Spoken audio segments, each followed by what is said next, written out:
প্রিয় দর্শক, ছেলেকে নিয়ে এসেছি দেখো পার্কে। তো পার্কে এসে তোমাদেরকে পার্কের ভিউটা না দেখিয়ে আমি আর পারলাম না। আর আমি এখন পার্কে এসেছি পুরো দুপুরবেলা। এসেছি মা ওলাইচণ্ডী মন্দিরে পুজো দিতে, সেখান থেকে পার্কে এলাম। তো পার্কে দেখো এই যে হাঁসগুলো, এখানে বাচ্চারা প্রচুর প্রচুর পরিমাণে দোল খায় এবং আনন্দ উপভোগ করে। তো আমি ঘুরে ঘুরে তোমাদের পার্কের ভিউটা পুরো দেখাবো, তোমরা একটু দেখতে থাকো। আর এই দেখো, এটাকে কি বলে বলো? দেখো, এটা গাছ বেয়ে উঠছে, আমি সঠিক নামটা জানি না, তোমরা প্লিজ কমেন্ট করে জানিও নামটা কি।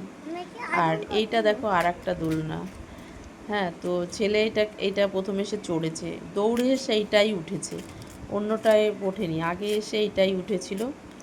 তো এইটা দেখো, এইটা দিয়ে উঠে সরসর খেয়ে নামতে হয়।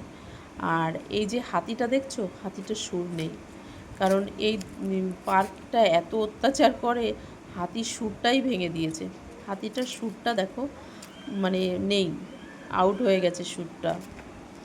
তো তোমাদেরকে পার্কটা পুরো দেখাচ্ছি, একটু ঘুরে তোমরা একটু ভালো করে দেখো।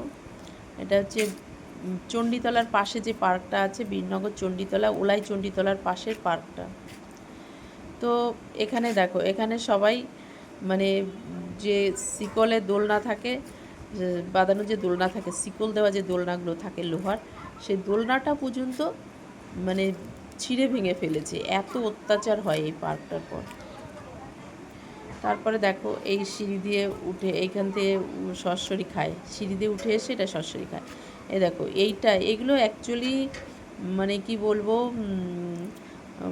মানুষের হেলা, অনেক মানুষ আছে, বড় মানুষ এসে পার্কে উঠে পড়ে, যার জন্য পার্কটার পরিণতি এই হয়েছে। যাই হোক, এইটা ভালো আছে, যাই হোক, এটা বাচ্চারা দেখি ওঠে, কিন্তু আমার ছেলে এটা উঠতে পারেনি, কারণ এটা একটু বড়দের জন্য হলে ভালো হয়। আর দেখো বাবু, দুপুরবেলা পার্কে বাচ্চা টাচ্চা কমই আছে, বাচ্চা কাচ্চা একদমই আসেনি। তো আমরা দুপুরবেলা এসেছিলাম পুজো দিতে চণ্ডীতলা, সেখান দিয়ে আমার ছেলে এই যে যে গোল গোল চাকিগুলো দেখছো, এই চাকির ভিতর দিয়ে ঢুকে গেছে পার্কের ভিতরে। তো পার্কটার অবস্থা দেখো। হ্যাঁ, মানে কি বলবো, মানে এখানে মানে অন্যরকম একটা পরিবেশ, মানে সব সময় খোলা থাকে তো পার্কটা, আর যে কোনো সময় যে কেউ পার্কে ঢুকে পড়ে, যার জন্য পার্কের পরিস্থিতিটা এরকম। এ দেখো ছেলে আমাকে বলছে চলো আমাকে সিঁড়ি বেয়ে তুলে দিয়ে আসো, ওর সরসরি খেয়ে নামবে, তার জন্য আমাকে তুলে দিতে বলছে। যাই হোক, দুপুরবেলা মানে কি বলবো, ও এখন উপরে উঠবে, আমাকে বলছে তুলে দিতে, আমি একটু তুলে দিতে যাচ্ছি।